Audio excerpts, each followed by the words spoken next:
So, I've been watching this Hassan with a Zohran Mamdani interview, and they bring up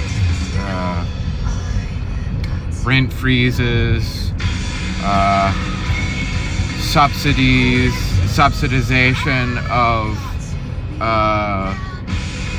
better food to avoid fast food and produce and whatnot, improving the metro, making buses free. They talk of free childcare. They talk of reforming Rikers with instead people's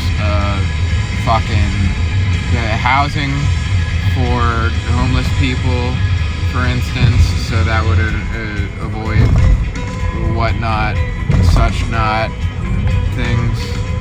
I don't know who goes to Rikers. That's another issue, I suppose, because is it all people from the city? They talk about the number one cause of toll evasion is the number one correlation is poverty. They talk about diversity and immigration and how Eric Adams was seen as this sort of uniting force between justice and safety, and how he became corrupt with these moneyed influences. Important to underline is the need to work with the moneyed influences, the extent of the powers of a person, which I guess is reason and maturity and all this stuff. It's basically asking the mayor, are you a big boy, or maybe you need to pick your battles. But I mean, thinking of New York City, here's the matching of the effective and the just to the smart and the doable. And New York City, you have a lot of ethno-linguistic, ethno-religious sort of separation, gentrification, whatnot, and how New York exists as a comparison to the U.S. is sort of an example I think of. But if it could sort of get these influences from different cities, like Zohran Mamdani is saying, and influence those cities in turn with policies such as that traffic control measure, I forget what it's called. You know, there's racialized policing, cultural dynamics between different religions, different people, but it's smoothable, honorable, but then also arguably you got things like Orthodox Jews, and I'm not trying to Orthodox Jews do your thing, and we've seen that, for instance, Orthodox Jews are in some cases even better on the issue of Israel. At least it would be more fair to say actually that there are very big leaders in Orthodox Judaism who point out the particular evils of it and its papering over of the spirit of Judaism, for instance, which hermeneutically, am I even allowed to talk about not being a Jew? Or on the other hand, is my perspective even more valuable because I am not a Jew? We can talk about this back and forth, what is a Jew anyways? Even the dynamic between slow living and fast living, which is vastly country versus rural, or big city versus even medium city sort of thing, or big city versus suburb thing. And you get national parks. I was just watching a video about national parks, and I was just watching a video about mathematics and watching videos about history.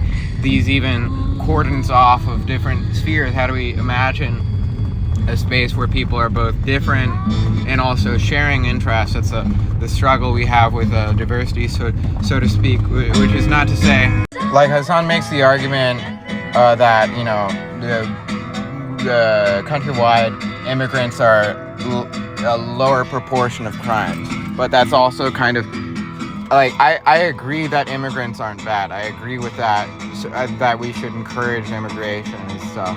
And I think we should have like everybody be in America. And if anybody is outside of America, I think we forcefully deport them to America.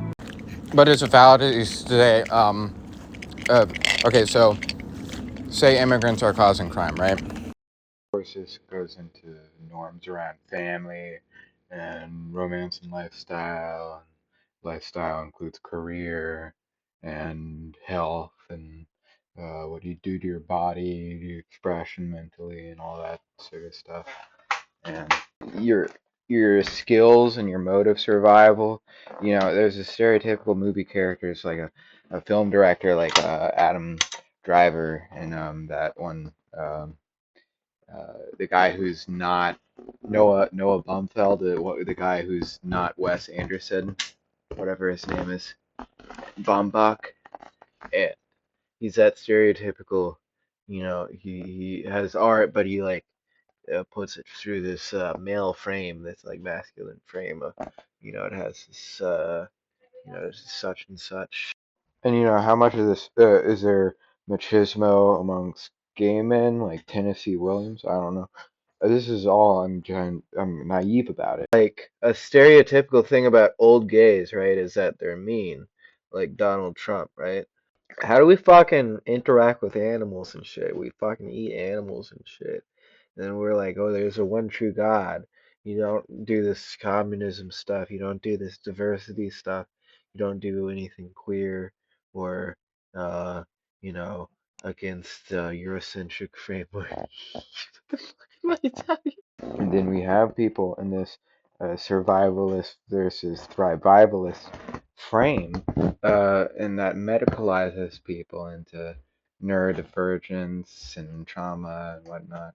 And the medicalization isn't always the only part. Sometimes it's in part the foisting upon.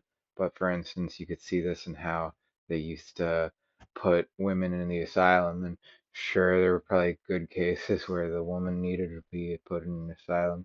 But there were probably mostly bad cases where the husband was just a fucking piece of shit.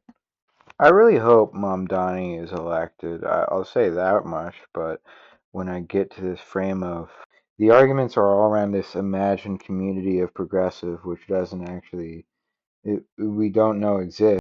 We show this tolerance and everything, but then we live in this fucking nanny state, and we're acting as though it's one person forcing these like stop and frisks and traffic stops and education system and whatnot on everybody, and like there's this marginal improvement that'll make everything fucking better.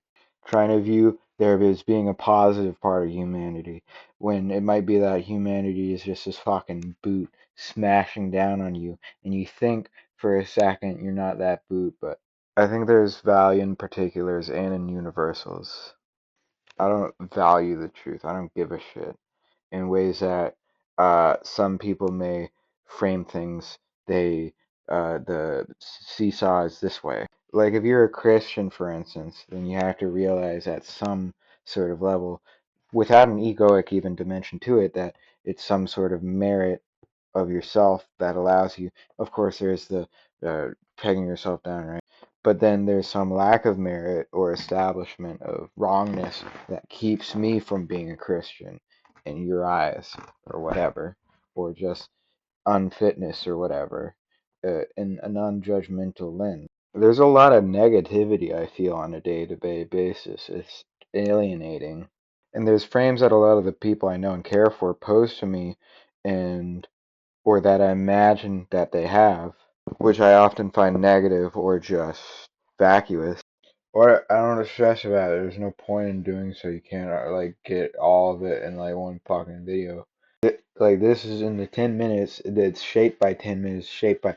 It's all shaped. It's constantly shaped, and you like. It's only ending when you die.